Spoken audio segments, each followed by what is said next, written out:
Rice வைக்கிறதுக்கு யார் யாருக்கெல்லாம் சாப்பாடா. நண்பர்கள் அனைவருக்கும் வணக்கம். இன்னைக்கான ப்ரோமோ ஒன்று நீங்கள் எல்லாருமே பார்த்துருப்பீங்கன்னு நினைக்கிறேன். சபரிக்கும் திவாகருக்கும் ஒரு ஆர்கியூமெண்ட் மாதிரி போச்சு. எப்போவுமே ப்ரோமோ வச்சு நம்ம ஆர்கியூமெண்ட் எதை நோக்கி போகுதுன்றதை 100% புரிஞ்சுக்க முடியாது. ஏன்னா நம்ம இப்படி நடக்கும்னு நினைப்போம், ஆனால் நிஜத்தில் அது வேற மாதிரி நடந்திருக்கும். ஸோ இதில் ஒரு விஷயம் மட்டும் என்னால் புரிஞ்சுக்க முடியுது. சபரி ஒரு விஷயத்த எப்படி கேட்குறாருன்னா, இதில் யாருக்கெல்லாம் விருப்பம் இல்லையோ அவங்களாம் கையை தூக்குங்கன்னு சொல்கிறாரு. எப்போவுமே ஒரு விஷயத்தை நம்ம அப்படி கேட்கவே கூடாது.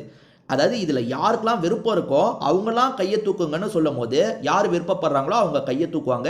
நிறைய பேர் கையை தூக்குனா அந்த விஷயத்தை எக்ஸிக்யூட் பண்ணுவோம். ஆனால் சபரி அதை உல்டாவா கேட்குறாரு. எப்படி கேட்குறாரு? யாருக்கெல்லாம் இதில் விருப்பம் இல்லையோ அவங்களாம் கையை தூக்குங்கன்னு சொல்கிறாரு. அப்படி யார் கையை தூக்குவா? யாருமே கையை தூக்காமல் இருக்காங்க.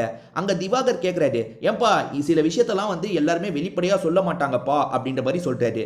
என்ன இஷ்யூ போகுதுன்னு நம்மளால புரிஞ்சுக்க முடியுதுன்னு பார்த்தீங்கன்னா, சபரி ஈக்குவலாக டிஸ்ட்ரிபியூட் பண்ணணும்னு நினைக்கிறாரு. ஆனால் அதுக்கு சபரி என்ன பண்றாருன்னா, ஒரு கிண்ணத்துல எல்லாருக்கும் வச்சிரலாம், சின்ன கப்பு மாதிரி இருக்குங்க, அதுல எல்லாத்தையும் வச்சிரலாம்னு முடிவு பண்றாரு. அதுல வச்சதுக்கு அப்புறமா மீதி இருக்க அதிக வாய்ப்பு இருக்கு. திவாகர் என்ன நினைக்கிறாருன்னா, யார் யாருக்கு எவ்வளவு வேணுமோ அவ்வளவே வைங்க, அதெல்லாம் கரெக்டா வந்துரும்ன்ற மாதிரி திவாகர் சொல்ல வராரு. ஆனா சபரி இருக்கார்ல, இந்த கிண்ணத்துல முதல்ல வச்சிரலாம், அதுக்கப்புறம் மீதி இருக்கும் போது அதையும் ஷேர் பண்ணிக்கலாம்ன்ற மாதிரி சொல்றாரு. ஏன்னா கானா வினோத் சொல்றதுனால இதை புரிஞ்சுக்க முடியுது. கானா வினோத் இருக்கார்ல, ஏன்பா மீதி இருந்தா அதுக்கப்புறம் சாப்பிட்டுக்கலாம்பான்ற மாதிரி திவாகர் கிட்ட சொல்றாரு. அதுக்கு திவாகர் கோவப்படுறாரு. எங்க பசி வரும்போது தாங்க சாப்பிடணும், நம்ம முதல்ல ஒரு குறிப்பிட்ட அமௌண்ட்டை வாங்கிட்டு அதுக்கப்புறம் மீதி இருக்குன்னும் போது வாங்குவாங்களா? அப்படி எப்படிங்க வாங்குவாங்க? நிறைய தானே இருக்கு, நிறைய இருக்கிறத நம்ம பிரிச்சாலே கரெக்டா இருக்கும். யார் யாருக்கு எவ்வளவு தேவையோ அதை வச்சே நம்ம பிரிச்சுக்கலாம்.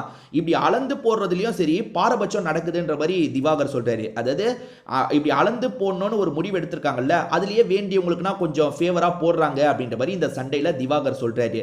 எனக்கு இதுல தப்பாப்பட்டது என்னன்னா, சபரி இந்த கேட்டது தான் தப்பாப்பட்டது. ஏன்னா யாரெல்லாம் விருப்பப்படுறீங்களோ கையை தூக்குங்கன்ற மாதிரி தான் கேட்பாங்க. ஆனா இவர் உல்டாவா யாருக்கெல்லாம் விருப்பம் இல்லையோ அவங்க கையை தூக்குங்கன்ற மாதிரி சொல்றாரு. அப்படி யாருமே பொதுவா கையை தூக்க மாட்டாங்க. அப்படியே தூக்குனாலும் 2-3 பேர் தான் தூக்குவாங்க.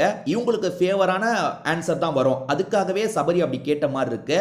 ஸோ என்ன இஷ்யூன்றதை நம்ம ஃபுல் வீடியோவை பார்த்தா தான் டீட்டெயிலாக தெரிஞ்சுக்க முடியும். தெரிஞ்சுக்கிட்டதுக்கு அப்புறம் யார் மேல தப்பு யார் மேல தப்பு இல்லைன்றதை பத்தி நம்ம பார்ப்போம்.